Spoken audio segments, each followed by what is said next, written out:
Hello there, you're tuned in to 7 Edition. I'm Sabrina Zainal and these are the top stories tonight. Government mulls lifetime ban for reckless drivers. No time frame set to repeal Sedition Act, says Prime Minister Tonton. And New York limo crash kills dozens.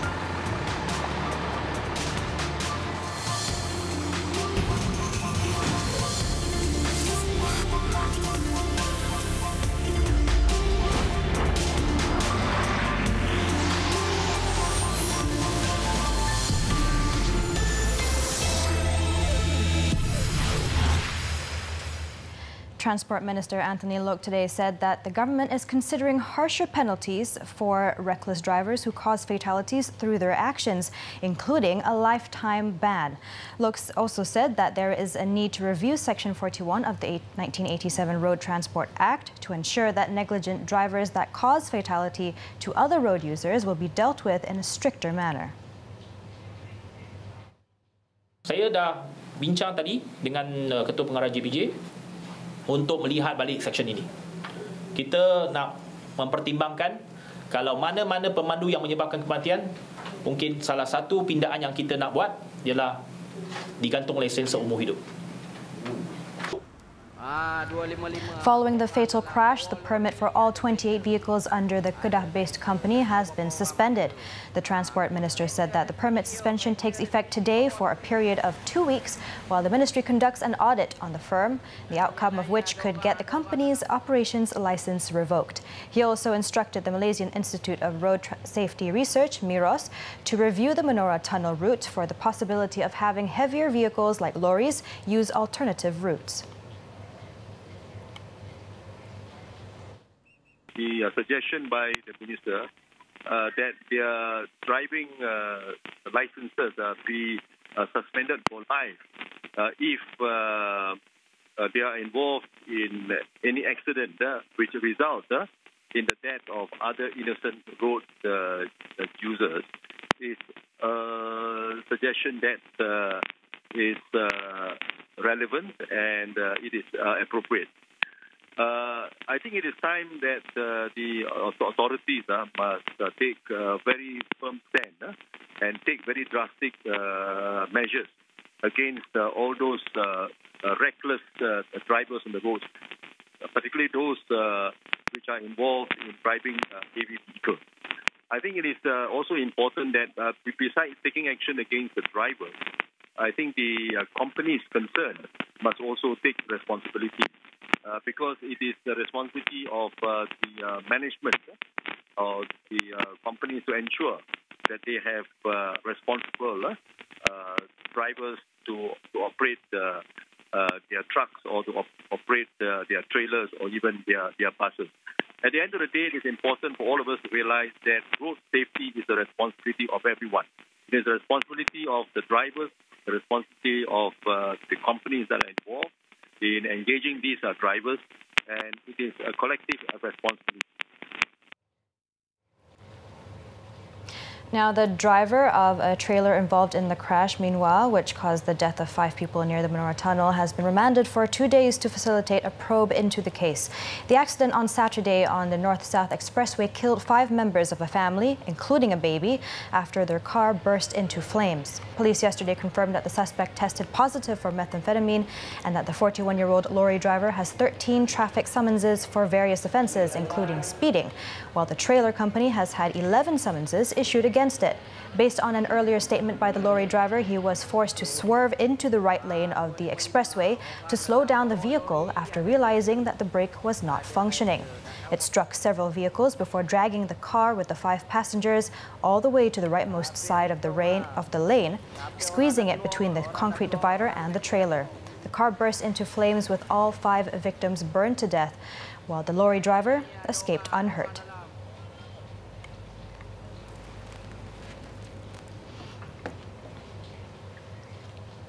Now, in another development, a lorry driver who drove against traffic flow on the North-South Expressway near the Sungai Buaya Toll Plaza in Hulu, Selangor yesterday has been remanded for 4 days. District Police Chief Superintendent Lim Bak Fai said the 37-year-old man will be in remand until Thursday for investigations under the Road Transport Act for dangerous driving.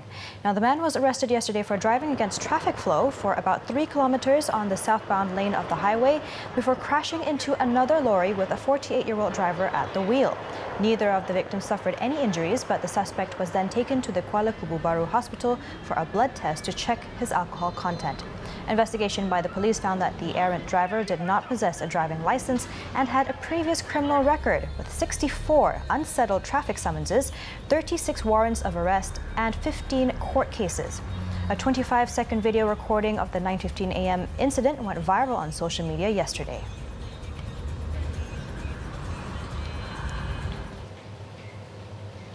Meanwhile, the body of Cradle Fund CEO Nazrin Hassan has been exhumed today after the Court of Appeal dismissed the application by his wife Samira Muzaffar to postpone the process. Nazrin's remains were brought to the University Malaya Medical Centre (PPUM) for a second post-mortem. Selangor Police Chief Datuk Mazlan Mansor said he cannot confirm when the whole process will end, including reburying Nazrin's remains. Datuk Mazlan has confirmed that the exhumation process at the Kota Damansara Muslim Cemetery in Section 9 went smoothly. Cited as early as 8:30 a.m. were police personnel, together with several officers and personnel from the Kuala Lumpur Hospital Forensic and Pathology Department, as well as religious officers from the Selangor Islamic Religious Department, or JAIS, and Selangor Mufti Department, who monitored the process. Also present were Samira's lawyer, L.S. Leonard, and several of Nazrin's family members. Officers applied for an order to exhume Nazrin's remains after the late CEO's brother, Dr. Malik Hassan, lodged a police report last week. It is understood that Nazrin's family was not satisfied with the pathologist's report from the Kuala Lumpur hospital. Earlier, a 3-member Court of Appeal bench led by Mukhtaruddin Baki said that there was no merit in Samira's application to prevent the police from exhuming her husband's body for a second post-mortem. Nazrin was found dead after a fire broke out at his Mutiara Damansara home on June 14th. Now, the government will not set any timeline to repeal the Sedition Act 1948. Prime Minister Tun Dr. Mahathir Mohamad said that repealing the act will take time as it needs to be passed by Parliament. Sedition Act is still there. To repeal a law takes time. It has to go to Parliament. Yeah, when? So, in the meantime, they still continue to apply the law. The Prime Minister said this when asked to comment on efforts to repeal the Sedition Act, which Pakatan Harapan had said they wanted to do should they take over Putrajaya from Barisan Nasional. He said the Sedition Act stays for the time being and the law will continue to be applied. Tun Dr. Mahathir said for it to be done, it will take time because the Attorney General will go through all the new laws and some laws will involve the Constitution and a 2/3 majority is needed to amend it.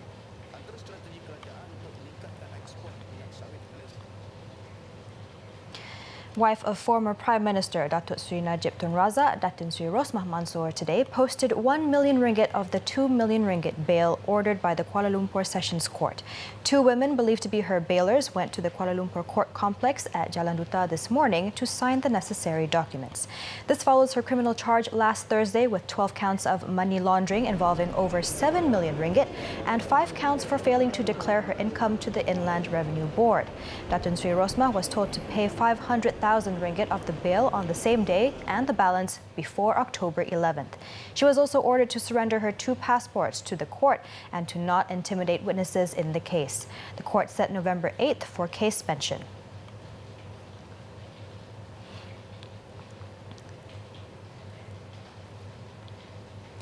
In the meantime, UMNO President Dr. Sri Ahmad Zahid Hamidi has been summoned by the Malaysian Anti-Corruption Commission (MACC) for further questioning over alleged misappropriation of funds. The former Deputy Prime Minister is required to present himself at the MACC headquarters in Putrajaya at 10 a.m. on Wednesday. It will be the 3rd time that the MACC has summoned the UMNO President over the case where he allegedly used funds amounting to 800,000 ringgit belonging to Yayasan Akal Budi, of which he is the chairman, to settle multiple credit card payments for himself and his wife between 2014 and 2015. On July 2nd, Datuk Sri Zahid was questioned for 8 hours by the MACC and returned the following day for a 7-hour session with the anti-graft body.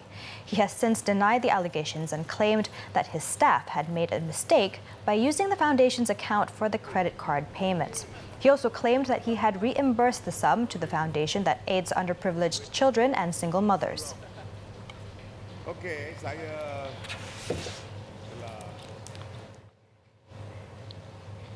Now, in another case, Tun Daim Zainuddin said businessman Low Taek Jo, also known as Joe Low, continues to evade arrest due to the existence of moles within the Malaysian government. Now, the Council of Eminent Persons, CEP chairman, in an interview with Singapore's Channel News Asia, said that there were moles within the civil service and enforcement agencies who are still feeding information to the previous administration. He said that Low had contacted him to request for immunity from the Malaysian government and ordered to cooperate in finding assets connected to One Malaysia Development Berhad, 1MDB. He, however, had rejected Low's request and told Low to return and discuss with him beforehand. On September 6th, Tun Daim said that Low had attempted to contact him several times to help resolve issues related to 1MDB. Now, the CNA report also said that Tun Daim believes that Low did not act alone in the plundering of millions from 1MDB and fooling the world banking system.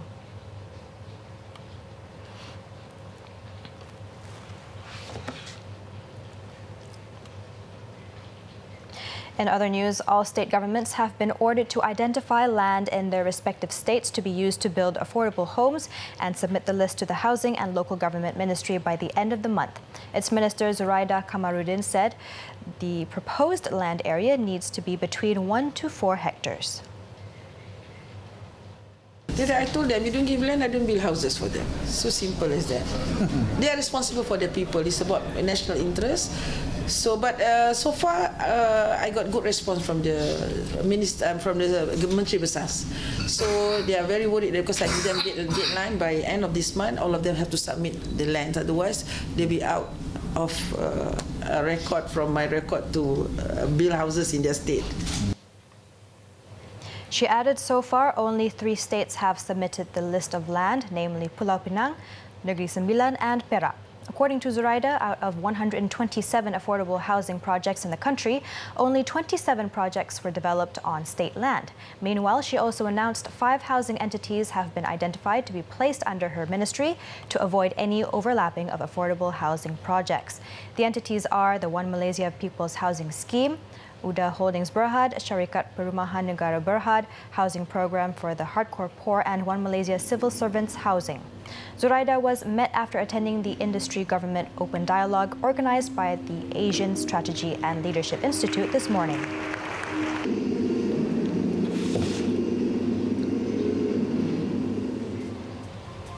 Coming up next, fake video of child drowning gets major spotlight. The details right after the break.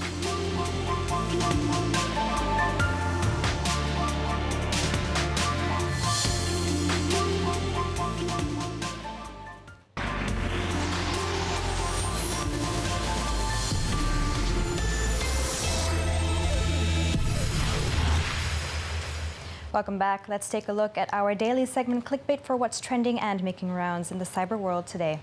Now, it's fascinating how one simple picture or video can become viral based on just speculations. Recently, a video that was posted on Facebook went super viral as it had garnered over 300,000 shares. The video shows a kid and his dad fooling around in a swimming pool before something creepy appears in the video.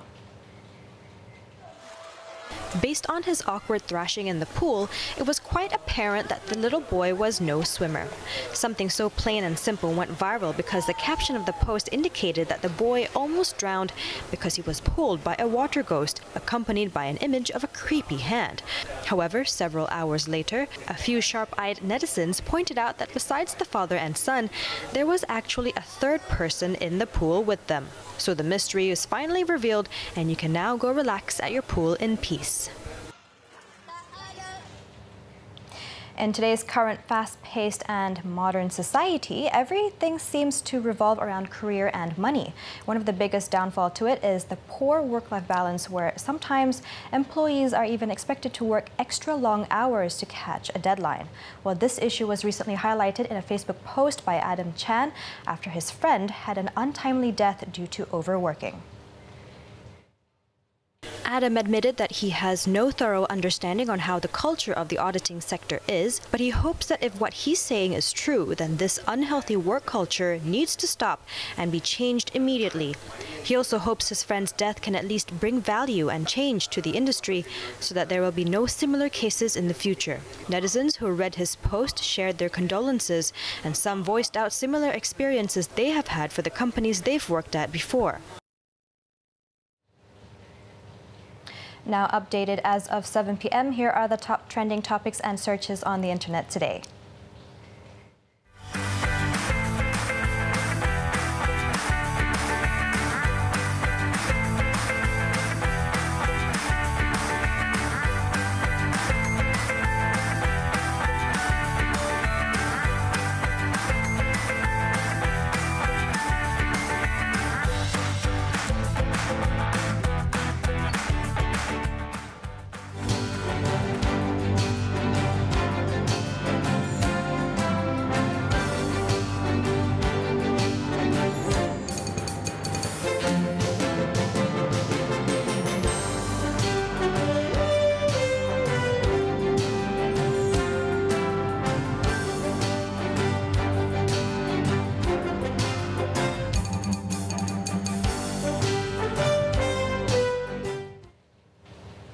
The country's gross domestic product, GDP growth alone, cannot be considered successful unless it is translated into real benefits for the people.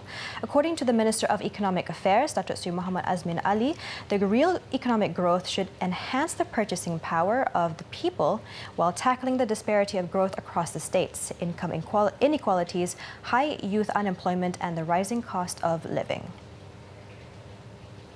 Other pressing concerns include addressing outstanding structural challenges such as raising labor productivity, ensuring quality investment and innovation, and pushing industries to move up the value chain, giving us the chance to rebalance our society. He was met after delivering his keynote address at the Khazanah Megatrends Forum 2018 today. He added that the government remains firm that it must continue to grow and break out of the middle-income trap in order to become an advanced high-income economy. Malaysia remains stuck in the middle-income trap as it has not yet been able to move towards becoming a high-income nation. Was there market stronger case for government intervention?